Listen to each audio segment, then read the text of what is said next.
Welcome back to the channel. So real estate market is going up, going down, going nowhere. So there are all these mixed feelings when it comes to real estate trading and real estate owning. So what is actually happening? So I would say that there are a couple of categories of sellers in today's market. So if you're wondering where I am today, I'm in beautiful Port Credit.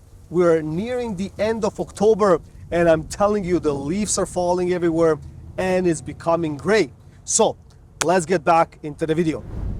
So as I have mentioned, there are different categories of sellers today. And most of the time, there's that ego involved in owning real estate, period, right? So we're most of us, in business or ownership, we're ego driven. Our house is the best. We have the best house on the block, my house, and it's all about your house or my house, right? And for the most part, it is truth. It is the truth.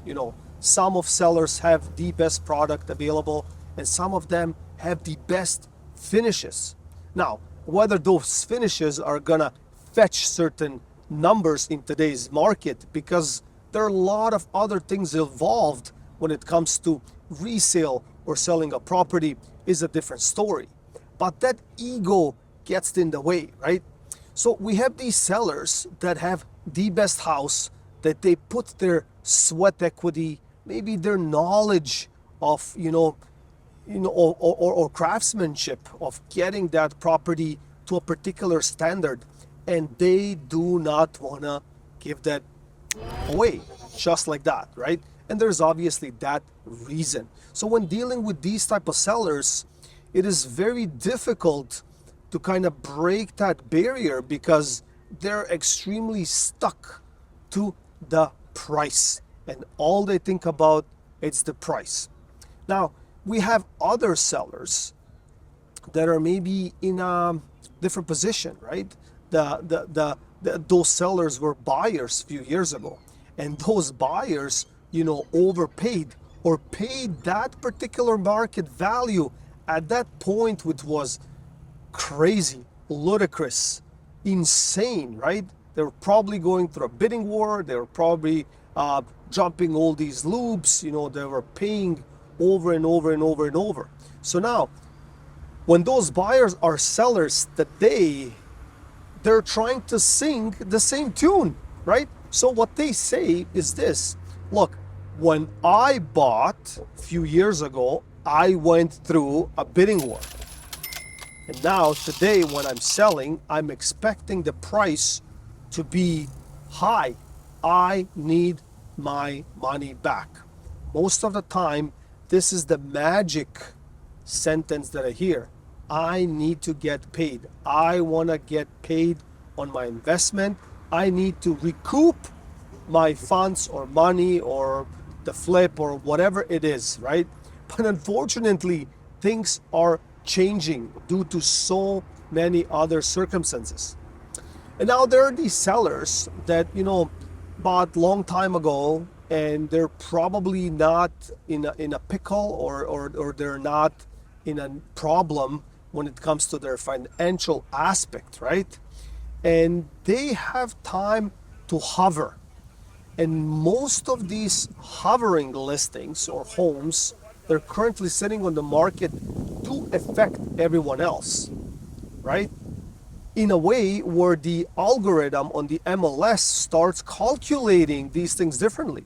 Because if somebody is on MLS, that's up, that's public information, and it goes into the pool of the MLS algorithm and calculations. So that house or these homes will offset the entire algorithm, graphs, statistics, right? But they don't want to give in. They have a set price.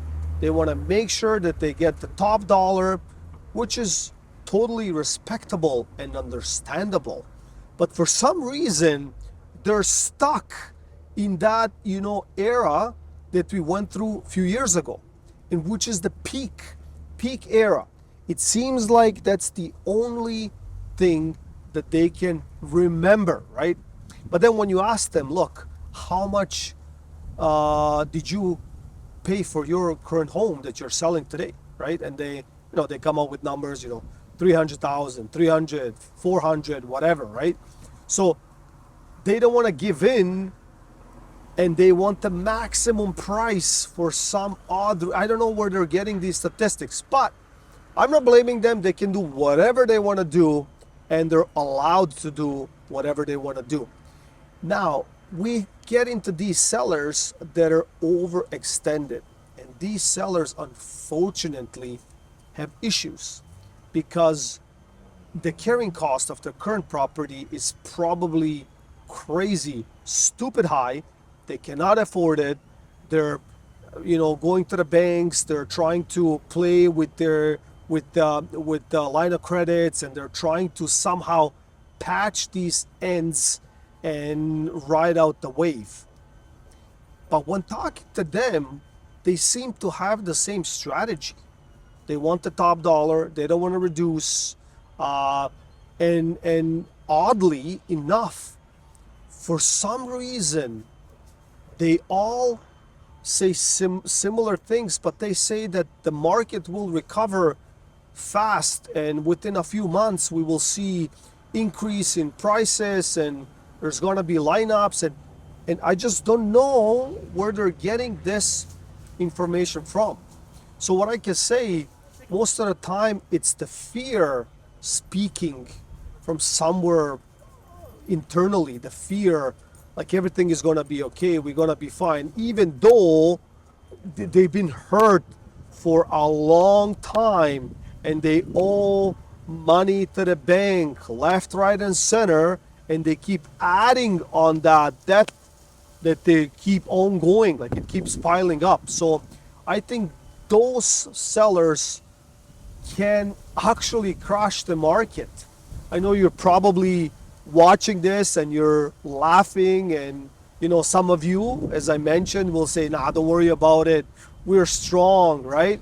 And I want to get into that aspect, that mindset as well, right? So we're strong, nothing to worry about, we just have to ride it out, it's not a big deal, right? And those viewers or that certain threshold of population, they're usually financially fine. They maybe work from 9 to 5, maybe they paid off their home, maybe they got a settlement through an insurance company, maybe they received some money from their parents, and they're financially stable, and they don't have these burdens like some of the other sellers or some of the other owners have today. And that threshold of sellers or population can crash. If we have 10-20% of that particular profile seller, they can crash everybody else, right? Because that will directly affect you as well. So I just want to bring it out there. Like I hope that somewhere down the line that we will have a soft landing, and the bank is reducing these interest rates, and everybody is trying to kind of do the best they can. But if you're interested in more content like this, you can click on these other videos that are on the screen, and I'm talking about different angles of real estate in 2024 and 2025. I hope you enjoy this content. Thank you all for watching, and see you in the next one.